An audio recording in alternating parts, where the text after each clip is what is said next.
from that, first of all, Ekta, tell us a little bit about why you've chosen this subject for today.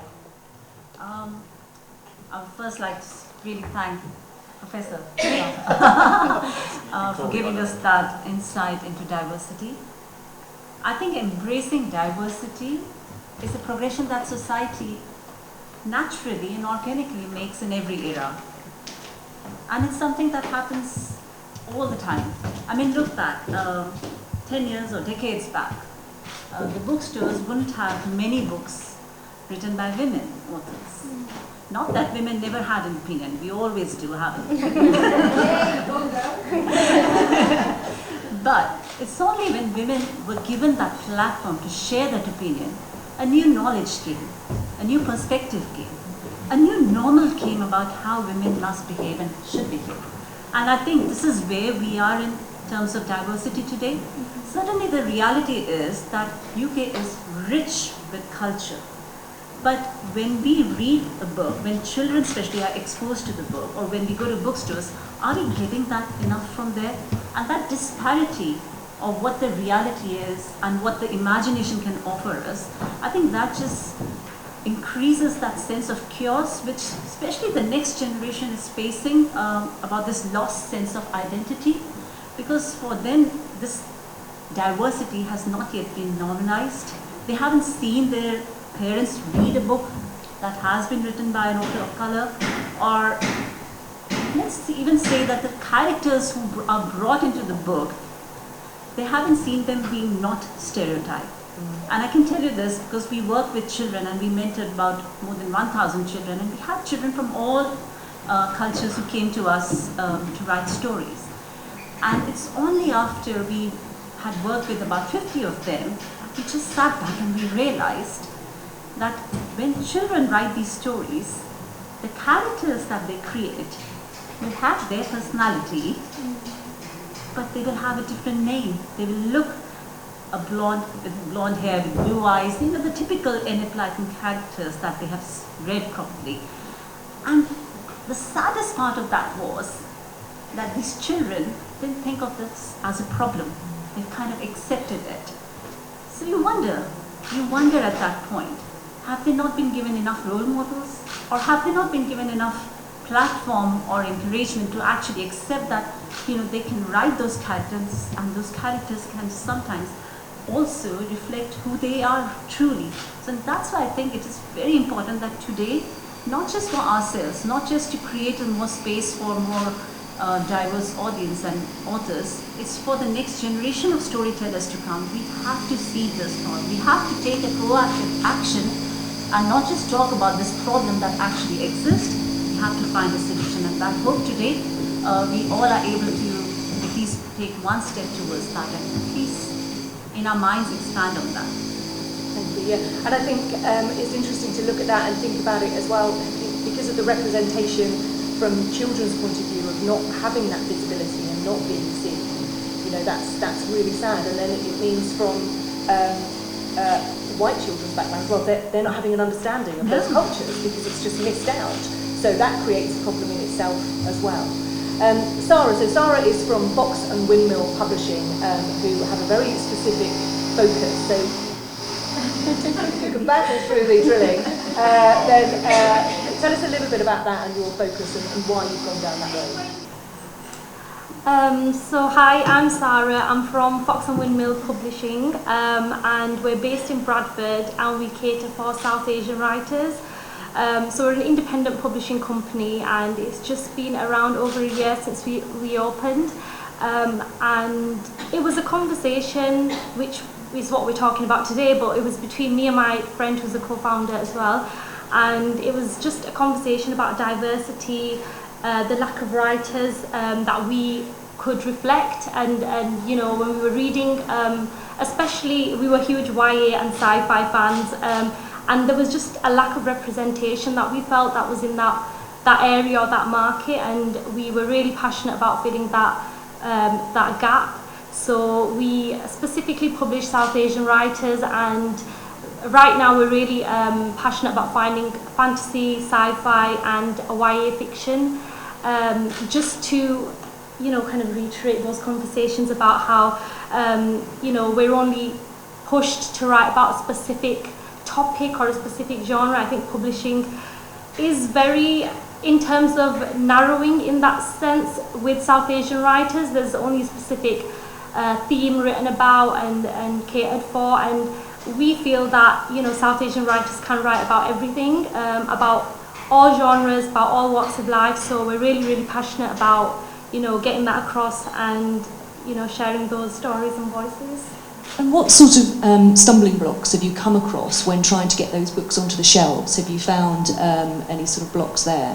Yeah, so we've just come through with our first anthology, which is 6 short stories and 6 poems. So it was a collection that we published, kind of a pre-launch for us, and we've showcased 15 aspiring writers in that collection. And we've been really lucky in terms of the independent publishing scene. You know, we've got a mentor, Kevin Duffy of Bluemose Books, and he's been running his publishing company in Hebden Bridge for 15 years now. So we've been very, very lucky in terms of, you know, that mentorship and that encouragement, and, you know, taking those steps into, you know, where to go and who to contact in terms of print and distribution and things like that. And it's been a very interesting journey, and we're kind of learning along the way, but in terms of building blocks and you know, things that we kind of have been battling, I think would be definitely finding where our books are on the shelves. I think it's really interesting. You know, we've recently got our book into Waterstones, and it's just really interesting. Does it sit in the, you know, which area does it sit in? Which genre does it sit in? So figuring out where, you know, where we see ourselves in the market, and being an indie publishing company is very challenging in itself, in terms of, you know, marketing and doing everything ourselves, because it's just me and Habiba, so we do everything ourselves, from editing to you know, marketing, distribution, social media, everything. So it's been very challenging, but I think it's been very rewarding at the same time. We're really, really passionate about what we do, and we're really, you know, we look forward to publishing stories, and we always say how even if we find one story that resonates with someone, we've done our job in that sense. So, yeah. Professor, so what do you think, you're right there. What do you think are the stumbling blocks for most sort of publishers that are trying to push those sort of books into shelves, and particularly what you were saying in terms of finding the right genre? Are they then being pigeonholed somewhere specific, or are they in the genre that they should be? Yeah, well, in our research, we made a real effort to look at every single part of the publishing process, from agents finding authors to acquisition to marketing, publicity, and book selling itself. So we kind of tracked every single part. And often diversity gets conceptualized in terms of finding authors. You know, that's kind of how it's generally approached. So publishers need to do better in finding audiences from authors from minoritized communities.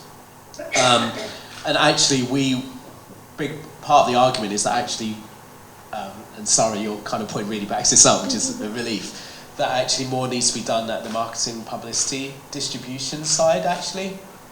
It's a kind of a, you know, it's a circle, isn't it? It's like, you know, you're not finding authors. Publishers have convinced themselves that Black and Asian people, for instance, don't want to write. They're not interested in those careers.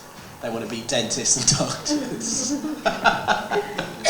Still talking in those terms. So that's what they persuaded themselves. They're not interested in writing. And, you know, maybe there is an argument that actually people from those communities don't see writing as a legitimate career, right? But maybe the problem then is because they don't feel a part of book culture, because book culture has never spoken to them. So as children, as you've kind of, Ekta, kind of raised, really importantly, you know, they don't see themselves in the books they're reading, right? So there's this kind of circle of like, why aren't they writing, why aren't they reading? And those are very controversial statements, right, that Black and Asian people, for instance, don't read. I think there's probably an element of truth. You know, personally speaking, I think there's plenty of examples who people obviously do, but also I think if they don't, it's because they don't feel that this belongs to them or part of them. And I think at that point, I think reaching those audiences becomes a really important activist act. It's logical.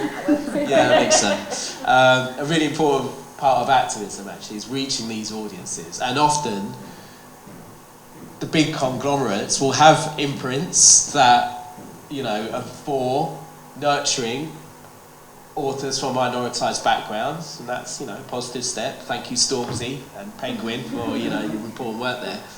But actually what we found is that even in those big spaces, the challenge for those publishers was still finding an audience and reaching audiences beyond the core white middle class audience that have historically been the core core audience, and how those publishers know how to reach them, because they are them, right? They are those voracious white middle class readers.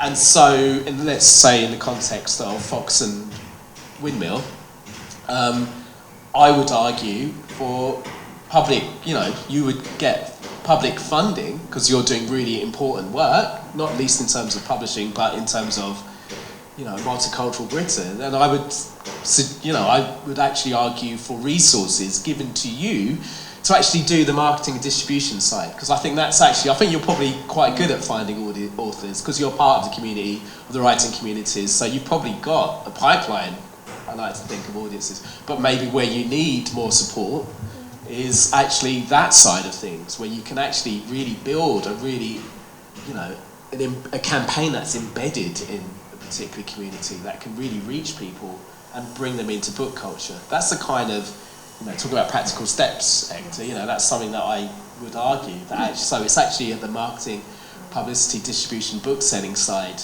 that actually people need support. But also, couldn't it be, it can be flipped slightly as well, because what the publishers and agents are saying is that, you know, their main audience is this white middle class audience, but then it's those people that you need to target and show them that they can read books by people of colour and they can read books about different cultures, and actually that marketing can be done in that way, so that they're not marginalising and it's not just, you know, cultures reading the same culture books. Well, if I could just, sorry, I've talked a lot, so I really don't want to say anything. But if I could, on the one hand, when we started the research, we anticipated hearing authors of colour complaining that, well, you know, I'm a black writer, and the problem is the publisher just thinks that only black people will read my work, right? We anticipated, and then we were ready to get really indignant about that. No, of course not. You're a black writer, but everyone should read your work, right? But the problem was that they don't know how to reach black readers anyway. You know, that was the fundamental problem. You know, so actually that wasn't the issue, that these authors are being targeted to their own little communities. There was no interest in reaching those communities. In fact, if you're a black or Asian author, in order to get published and acquired, you need to show your appeal to that white middle class demographic, which is going to have an impact on the stories you can tell. It goes back to what you said, Saha, about the expectation on writers, you know, Asian writers to write a bloody migrant story. You know, we're always travelling around, we're always arriving. You know, we're always. I forget what I was saying. But yeah, anyway. Yeah, and I think that sort of, and going back to the sort of the children concept of it, is that if we can reach them at a younger age and show them that, because as you say, I think if they're having to dumb down their characters in order to reach the right audience, that's not okay either. So we need to embrace all of those things. You know, we have to really think, what are stories? Stories are nothing but a collection of the observations that you make, the experiences that you go through. And certainly these experiences are felt by us as humans and probably interpreted in a way in which we have been brought up culturally. And as long as this thing is embedded within the education system, I would say, they have to first not just make inclusion of a diverse storybook there an event or something that's really special, that should be normalized. For me, I think personally, I want diversity to be normalized, as normal as it is to see anyone of different culture walking in London streets. Why can't we just normalize the fact that we live in a world where boundaries are fading? Because we have to remember that, you know, publishing has opened doors to everyone with self-publishing. So there are certainly people with opinions who have put their books out there, who are writing stories of different different kind of stories. But again, it comes to the point, where are the readers?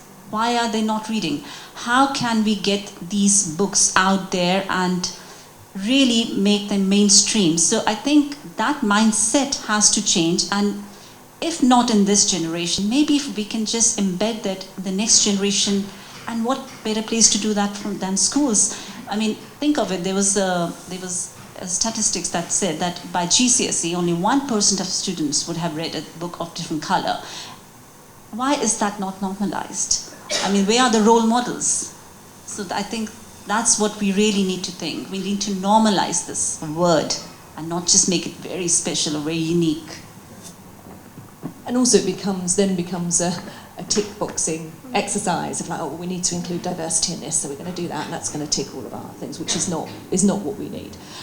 So Sarah, what would your recommendations be if you're a budding writer now and you're looking to get published, and obviously that you're looking at it thinking, you know, this is an issue, where do you think they should potentially start in your experience? I think I'd probably say the biggest one would be networking, so not being shy to contact people. I mean, now with like social media and things like that, you can just drop somebody a message. I think in terms of indie publishing, the indie publishing scene is very open like that. There's very much personal and one-to-one contact with our writers, and you know, we kind of wanted to break that traditional publishing style. So we don't have a specific term of publishing where we're like, you know, you need an agent or you need somebody to represent you. We can have that direct conversation with our writers and have them publish that way. So it's very accessible and very easy to kind of get your work to us and other indie publishing companies. And yeah, so it's pretty much, if you've got something written or if you've even got an idea, I think it is just reaching out to, you know, where you see your niche. If you've got a certain style of writing, you know, if you're writing poetry, if you're writing short stories, have a look at what publishing or presses are available around you, and you know, where you see your work fitting, and then just get in touch and get in touch with people and speak to them about your, you know, your ideas. I think it's very important to take those initial steps. It is very daunting to share your work with anybody. I do write for pleasure myself, so I find it very difficult to share my work with anybody. So I understand the you know, the initial kind of like pause or hesitation, but I think it's really important just to get your voice out there, get your story out there. And many publishing companies only ask for, you know, the synopsis and the first 3 chapters of your story. So it's not like you have to send your entire story all at once and worry about whether they've liked it or not. So yeah, I'd say just get writing and get the those would be the initial steps from my you know, my experience speaking to writers. Okay, thank you very much. I think we've got time to take any questions from the audience, if anybody's got any questions for the panel. Yes. Hi, my name is Saha. Hi, Ekta. I'm a self-published author, and I started in 2006, tried to find agents, couldn't find anyone, and eventually I actually self-published on my own. This thing about publicity and getting to the wider audience, does it mean that we need to set up a group that is definitely a champion that actually just promotes diverse voices? Because currently, even if you try to find a publicist, you cannot get anyone because they think, oh, your story is never going to be of any interest to the wider audience.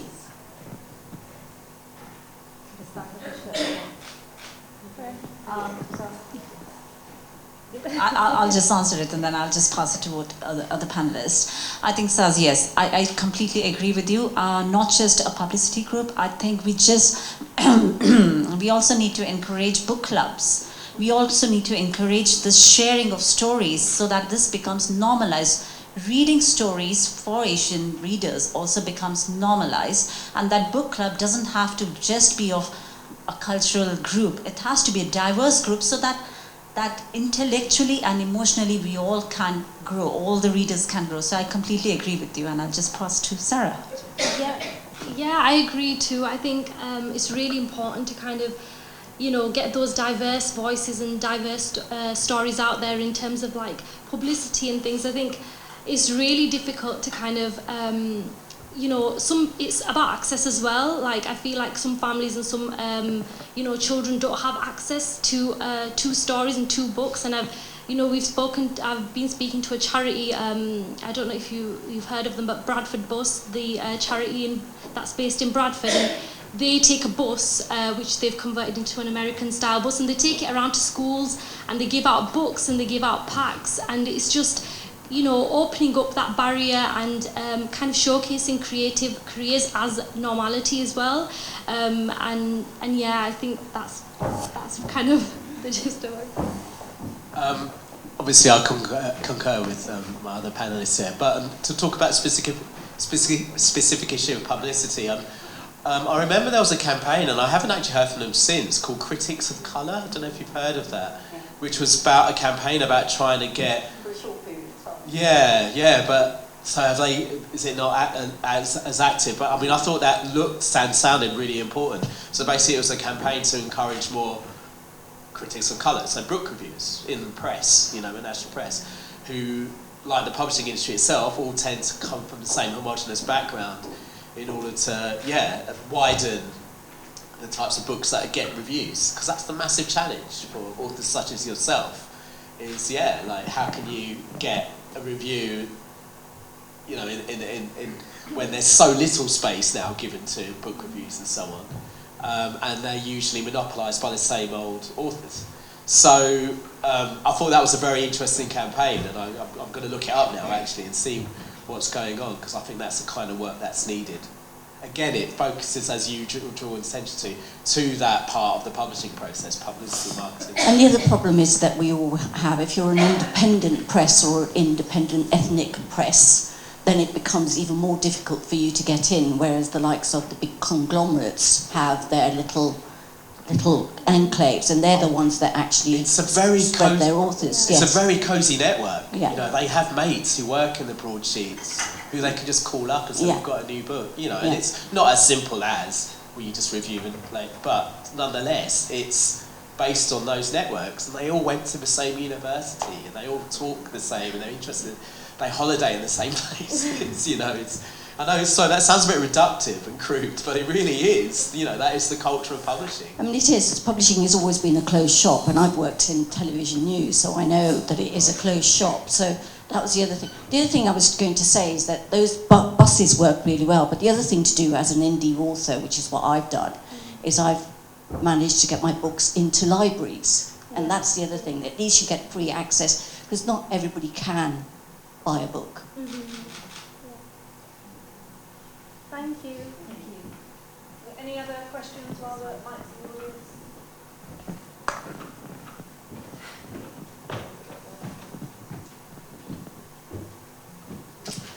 Thank you. My name's Tony.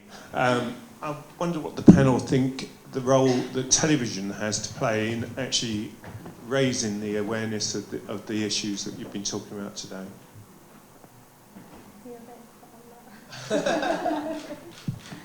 Can I ask Tony? Thank you for that. It's an interesting question. Why do you ask about the role of television in this? Well, instance? it's just that a friend of mine's son has just helped publish the Michelle Obama book, and there's been no coverage at all on the television, which surprises me.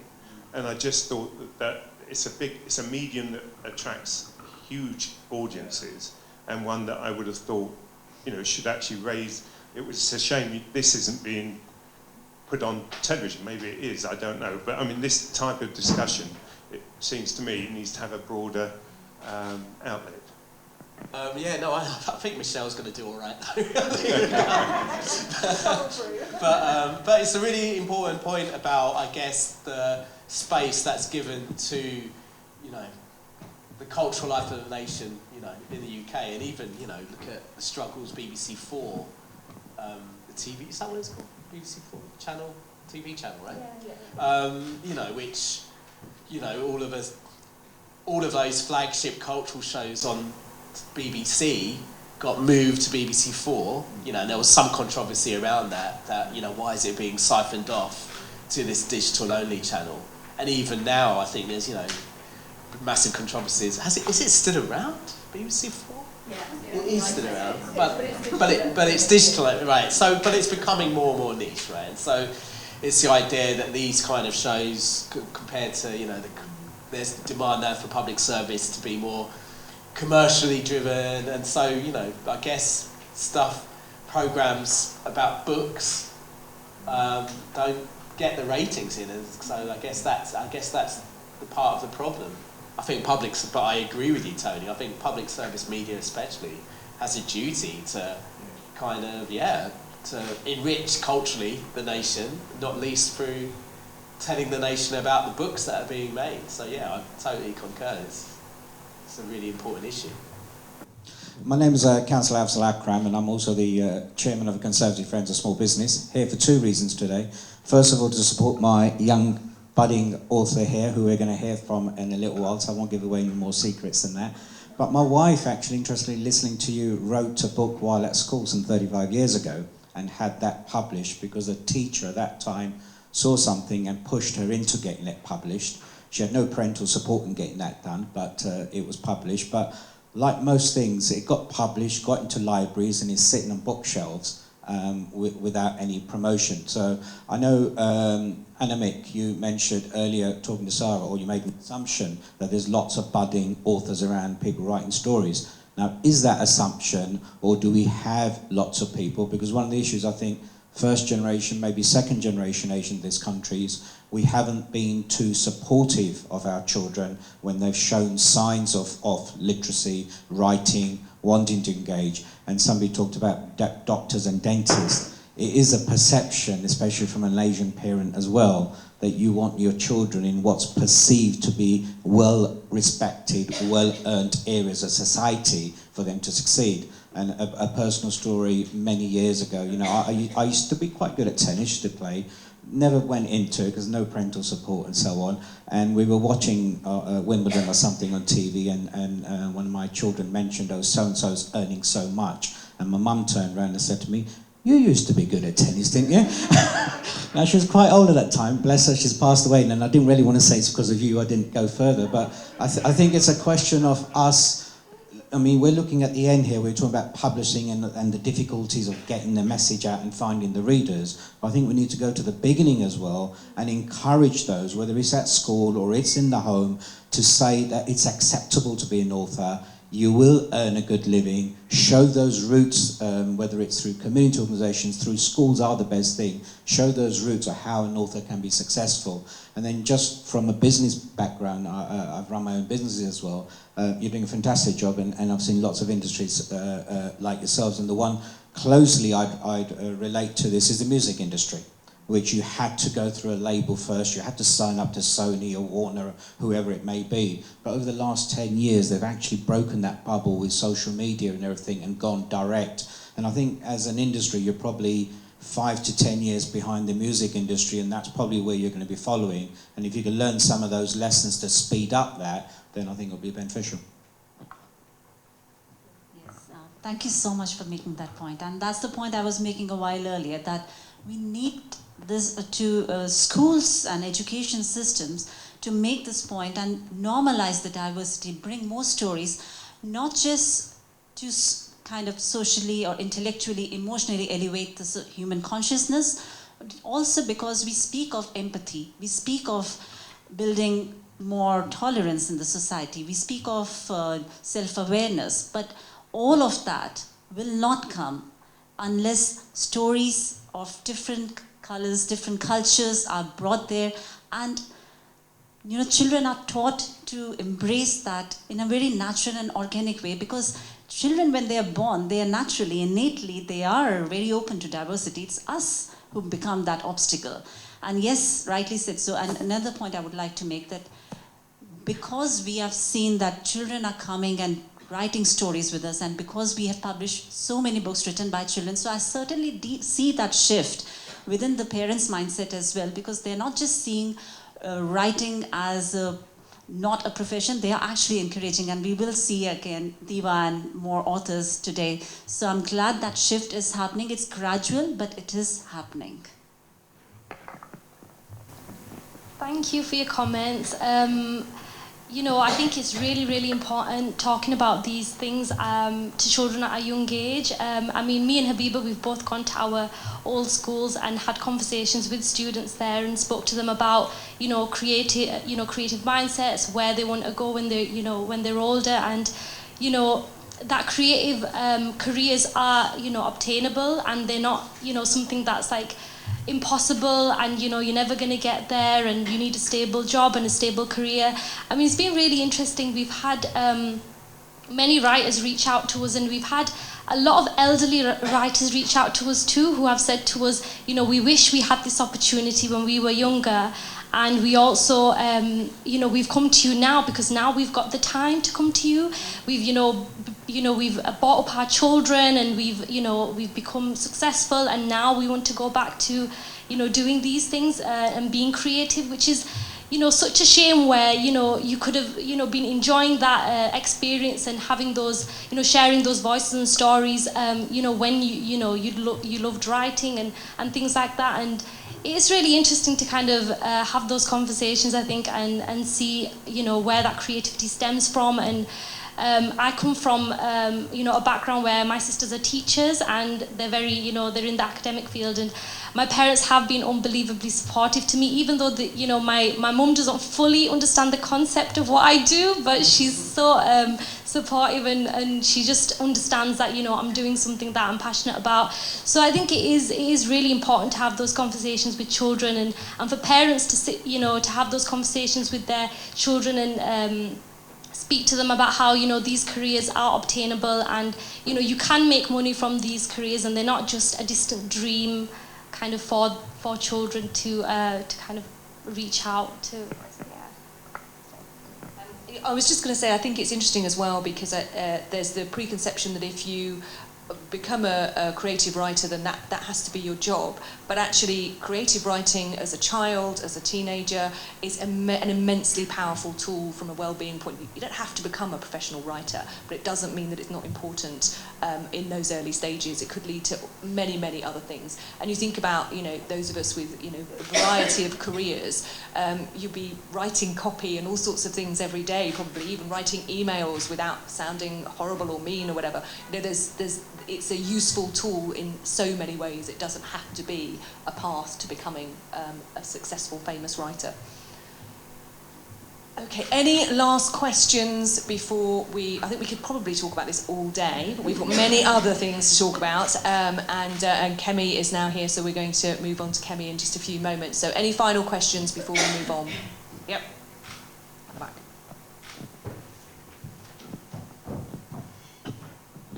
Hello there.